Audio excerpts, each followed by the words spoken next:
ఈ సభలో ఉన్న మన పెద్దలందరికీ కూడా చాలామందికి అప్పులు ఉన్నాయి అధ్యక్ష. నాకున్నాయి, మా సభ్యులకు ఉన్నాయి, గౌరవ ముఖ్యమంత్రి గారికి ఉంది, గౌరవ ఉప ముఖ్యమంత్రి గారికి ఉంది, గౌరవ పొంగులేటి గారికి ఉంది, జూపల్లి గారికి ఉంది, అందరు కూడా అప్పులు ఉన్నాయి అధ్యక్ష. ఆస్తులు ఉన్నాయి, అప్పులు ఉన్నాయి. మరి అప్పులు చేసినామనంటే మనం ఏమైనా బ్యాడ్ ఫాదర్స్మా, బ్యాడ్ మేనేజర్స్మా? మన పిల్లలు జరగొట్టడానికి అప్పు తెచ్చినామన్నట్ట మనం అందరం? దేనికి తెచ్చినాం అధ్యక్ష? మీకు ఇచ్చింది అవకాశం ప్రజలు, మేము బ్రహ్మాండమైన అన్ని వసతులు చేసి మీకు పెట్టినాం, వాడు ఎదురుగా పెట్టినాం, రెడీగా పెట్టినాం. 24 గంటలు అన్ని రంగాలకు విద్యుత్ సప్లై చేయడానికి కావాల్సిన మొత్తం ట్రాన్స్మిషన్ సిస్టమ్ను డెవలప్ చేసినాం, డిస్ట్రిబ్యూషన్ సిస్టమ్ డెవలప్ చేసినాం. ఉత్పత్తి విషయంలో కూడా 24,000 మెగావాట్ల టార్గెట్ పెట్టుకొని చేసినాం. ఇప్పటికే 19,000 చేరుకుంది. ఇవాళ జెన్కో అప్పులకు సంబంధించి ఇబ్బంది లేదు, అదే కట్టుకుంటారు, అందులో సందేహం లేదు. చేసిన అప్పుతోని అభివృద్ధి చేసినాం. అవే అప్పుల్ని అదే సంస్థలు తీర్చుకోవడం కావాల్సిన ఏర్పాట్లు కూడా చేసినాం. ఇంత స్పష్టంగా ఉంది. ప్రజలు ఇవాళ మీరేదో మాకట్టు పెద్ద బాగా వ్యవసాయం చేస్తారనుకున్నారో ఏదో నమ్మిరు, మీకు అవకాశం ఇచ్చిండ్రు. పోయి కట్టుని నాగలి రెడీగా పెట్టించినాం, మేము అన్ని తయారు చేసి పెట్టినాం, భూమి పెట్టినాం, నీళ్లు పెట్టినాం, అన్ని ఇచ్చినాం, విద్యుత్ ఇచ్చినాం, అన్ని ఇచ్చినాం. ఎందుకు మరి నాగలి కట్టడం రాకనా, అరక కట్ట రాకనా, కాడి పెట్టరాకనా? ఎందుకు భయపడుతున్నారో దాని నుంచి తప్పించుకోవడం కొరకు ఏదో అప్పులని మాట్లాడుతున్నారు. అప్పుల విషయంలో అందరికీ ఉన్నాయి అప్పులు, అన్ని సంస్థలకు ఉంటాయి. అప్పు లేకుండా అభివృద్ధి సాధ్యం కాదు. ఇవాళ భారతదేశానికే 1,55,00,000 కోట్ల అప్పు ఉంది అధ్యక్ష, ప్రతి రాష్ట్రానికి ఉంది. నేను చెప్పదలుచుకుంటే రాజస్థాన్ ఎన్ని 69,000 లోట్లో ఉంది, కర్ణాటక లోట్లో ఉంది. పవర్ విషయంలో అన్ని రాష్ట్రాలు, ఒక్కొక్క రాష్ట్రం. జగదీశ్వర్ రెడ్డి గారు కన్క్లూడ్ చేయండి అధ్యక్ష. నేను సబ్జెక్ట్ మాత్రమే చెప్తా అధ్యక్ష. నేను సబ్జెక్ట్ మాత్రమే చెప్తా ఉన్నా. నేను ఎక్కడ కూడా డిబేట్ కాలేదు అధ్యక్ష. నేను రాజకీయాలు మాట్లాడలేదు ఇక్కడ అధ్యక్ష. తమరు దయచేసి అర్థం చేసుకోండి, నేను ఎక్కడ రాజకీయాలు విమర్శలు చేయలేదు అధ్యక్ష. నేను చేసిన విషయాన్ని మాత్రమే చెప్పినా. మధ్య సభ్యులు ఇంటరప్ట్ చేసినప్పుడు దాని మీద కూడా నేను మంచిగా స్పందించాను అధ్యక్ష. విచారణ చేయమని చెప్పిన, సిట్టింగ్ చేస్తున్నాను. ఎందుకంటే ఒక ప్రభుత్వ సంస్థ నుంచి ఇంకో ప్రభుత్వ రంగ సంస్థ కంటే ఇచ్చింది. వాళ్ళు నిన్న పేర్కొన్న BHEL మేమే స్థాపించడం ఏదైతే చెప్పినో, మరి వీరికి ఈ మంత్రి గారికి అవగాహన లేనట్టుంది. అది మీరు పెట్టిన సంస్థే, దానికే ఇచ్చాం అధ్యక్ష. మేము ఇచ్చింది దానికే ఇచ్చాం, ఎవరికో ఇవ్వలేదు. పారదర్శకంగా పిలిచి బహిరంగంగా వారికే ఇచ్చాం, వారు ముందుకు వచ్చారు కాబట్టి అందులో సందేహం లేదు అధ్యక్ష. ఇక వారు ఇంకోటి కూడా భద్రాద్రి గురించి కూడా మాట్లాడారు అధ్యక్ష. భద్రాద్రి కూడా చెప్తారు అధ్యక్ష. భద్రాద్రి విషయంలో BHEL స్వయంగా ముందుకు వచ్చి మేము 2 సంవత్సరాల కాలంలోనే పూర్తి చేసి ఇస్తామని చెప్పినారు అధ్యక్ష. ఆ రోజున్న పరిస్థితులలో మనకు కావాల్సిన దానికంటే 2,700 లోటు ఉంది. అదేవిధంగా పక్క రాష్ట్రంలోంచి సహకారం వస్తలేదు. మనకు రావాల్సిన విద్యుత్ పక్క నుంచి పక్క రాష్ట్ర ముఖ్యమంత్రి ఇవ్వడం లేదు. వేరే వాళ్ళతో కొనుక్కుంటున్న అవకాశం ఇస్తలేడు, ఇబ్బందులు పెడుతున్నాడు. ఎంత తొందరగా వీలైతే అంత మన జెన్కో సంస్థ ద్వారానే ఉత్పాదన చేసుకుంటే ఉపయోగం ఉంటుంది ఉద్దేశంతో BHEL తెలుసుకొని వస్తే ముందుకు వచ్చి మేము 24 నెలల్లో చేస్తామని చెప్తే దాన్ని BHELకి ఇచ్చాం అధ్యక్ష. అక్కడ ఎక్కడ కూడా ఎటువంటి నష్టం జరగలేదు అధ్యక్ష.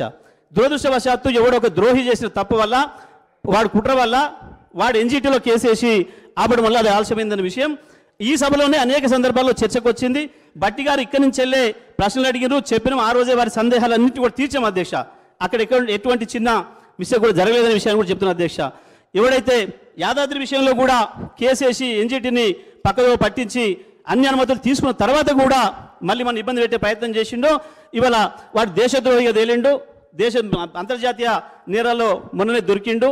ఇది దేశానికి నష్టం చేయడానికి, భారతదేశానికే నష్టం చేయడానికి జరిగిన అంతర్జాతీయ కుట్రలో భాగంగా ఇటువంటి చేస్తున్నాడని చెప్పి ముంబైలో వాళ్ళు కేసు పెట్టినారు, అక్కడ దొరికిండు అధ్యక్ష. ఇక్కడ జరిగిన విషయాలు ఇవి తప్ప ఇంకోటి ఏది లేదు అధ్యక్ష. ఇవాళ మేము స్పష్టంగా ఒకటే మాట సూటిగా మేము అడుగుతూ ఉన్నాం. ఈ ప్రభుత్వం 24 గంటలు అన్ని రంగాల విద్యుత్ వినియోగదారులకు విద్యుత్ ఇవ్వడానికి సిద్ధంగా ఉన్నదా లేదా? ఎటువంటి అప్పు లేకుండా, ₹1 కూడా మేము ఇప్పటి నుంచి అప్పు చేయకుండానే ఈ ప్రభుత్వాన్ని నడుపుతాం, ప్రజలకు ఇచ్చిన అన్ని హామీలు నెరవేరుస్తామని కనుక వారు అంటున్నట్టుంది. అంటే సంతోషమే, దేశంలో కాదు ప్రపంచంలో రికార్డ్ అవుతుంది. తప్పకుండా వారి విజయం సాధించాలని నేను కోరుకుంటున్నా. ₹1 అప్పు లేకుండా ఇప్పటి నుంచి ఈ ప్రభుత్వాన్ని నడుపుతూ విద్యుత్తును అన్ని రంగాల వినియోగదారులకు 24 గంటల విద్యుత్తును ఇస్తూ తప్పకుండా దేశానికి ఒక ఆదర్శంగా ఉండాలని చెప్పి కూడా మేము కోరుకుంటున్నాం అధ్యక్ష. మాకేం వేరేది లేదు. ఎందుకంటే ఈ రాష్ట్ర ప్రభుత్వం ఇంత గొప్ప చేసి దేశానికి ప్రపంచానికి ఆదర్శంగా నిలిస్తే మనందరం కూడా గర్వపడాల్సిందే. నిన్న ఇవాళ శాసనసభలో మా ప్రభుత్వం ప్రవేశపెట్టిన శ్వేతపత్రాలు ఒకటి ఆర్థిక శాఖకు సంబంధించిన విషయం నిన్న పూర్తి స్థాయిలో ప్రభుత్వం వాస్తవాలను వివరించే ప్రయత్నం చేసింది. సరే, ప్రతిపక్షంగా వాళ్ళు తమ తప్పిదాలను కప్పిపుచ్చుకోవడానికి ఎదురుదాడి చేసినామని అనుకుంటున్నారు. ఆ ఎదురుదాడి రాష్ట్రానికి ఎంత నష్టం తెచ్చిపెడుతుందో ఇప్పటికి కూడా వాళ్ళు అర్థం చేసుకోలేదు, మారలేదు.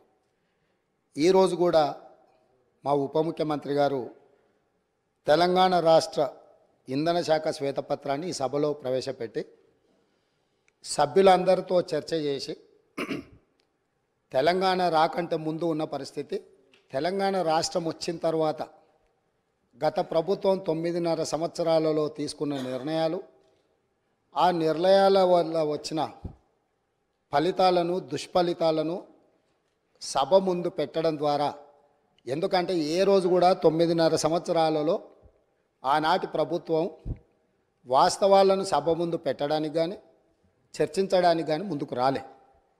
ఈరోజు ఎందుకు ఈ వాస్తవాలన్నింటినీ ముందల పెడుతున్నాము? ఒక మనిషి ఆసుపత్రికి వెళ్ళి హెల్త్ చెకప్ చేసుకుంటే ఎక్స్రే నుంచి స్కానింగ్ వరకు అన్ని రిపోర్ట్లు తీసుకుంటేనే, బ్లడ్ టెస్ట్ కానీ అన్ని టెస్టులు చేయించుకుంటే, హెల్త్ చెకప్ చేయించుకుంటే ఆ వ్యక్తిలో ఉన్న బలాలు బలహీనతలు అన్నీ తెలిస్తే డాక్టర్గా వారికి వైద్యం అందించడం సులభం అవుతుందని చెప్పి హెల్త్ చెకప్ చేస్తాం. అట్లానే ఈరోజు విద్యుత్ శాఖను పూర్తి స్థాయిలో స్కానింగ్ చేసి వాస్తవాలను వారు ముందల పెట్టి, వారు తప్పులు జరిగిన వాటిని అర్థం చేసుకొని అవగాహన లోపం వల్ల జరిగిందా, ఉద్దేశపూర్వకంగా జరిగిందా, ఇవన్నీ ఒక చర్చలో బయటకు వస్తాయి. కాకపోతే వాస్తవాలను ఒప్పుకొని హుందాగా 10 సంవత్సరాలు పరిపాలన చేసిన అనుభవం ఉంది మాకని పదే పదే చెప్తారు. ఆ అనుభవాన్ని ఇప్పుడైనా తెలంగాణ రాష్ట్రంలో విద్యుత్ సరఫరాలో, విద్యుత్ ఉత్పత్తిలో సామర్థ్యాన్ని పెంచుకోవడానికి వారు ఉపయోగించుకుంటే బాగుండేది. నేను సూటిగా 3 అంశాలను ప్రస్తావించదలుచుకున్నా. మాజీ మంత్రి జగదీశ్వర్ రెడ్డి గారు ప్రభుత్వానికే సవాల్ విసిరిండ్రు, మీరు విచారణకు ఆదేశించండి, మేము సిద్ధంగా ఉన్నామని. నేను వారిని మనస్ఫూర్తిగా స్వాగతిస్తున్నా. 3 అంశాల మీద ఈ ప్రభుత్వము పూర్తి స్థాయిలో విచారణకు ఆదేశిస్తాము, జ్యుడిషియల్ ఎంక్వైరీ చేయడానికి ప్రభుత్వం సిద్ధంగా ఉంది. వారే కోరుకున్నప్పుడు వాస్తవాలను సభ ముందు పెట్టిన తర్వాత మాజీ మంత్రి గారు ఏదైతే జ్యుడిషియల్ ఎంక్వైరీ కోరుకున్నారో తప్పకుండా తమరి అనుమతి ద్వారా సభలోనే నేను ప్రకటన చేస్తున్నా. 3 అంశాల మీద జ్యుడిషియల్ ఎంక్వైరీకి మా ప్రభుత్వం సిద్ధంగా ఉన్నది అని చెప్పి ఈ సందర్భంగా తెలియజేస్తూ, ఆ 3 అంశాలకు సంబంధించి తెలంగాణలో కాలిపోతున్న మోటార్లు, పేలిపోతున్న ట్రాన్స్ఫార్మర్లు, ఆత్మహత్యలు చేసుకుంటున్న రైతులు, ఇది ఒక పెద్ద సెంటిమెంట్.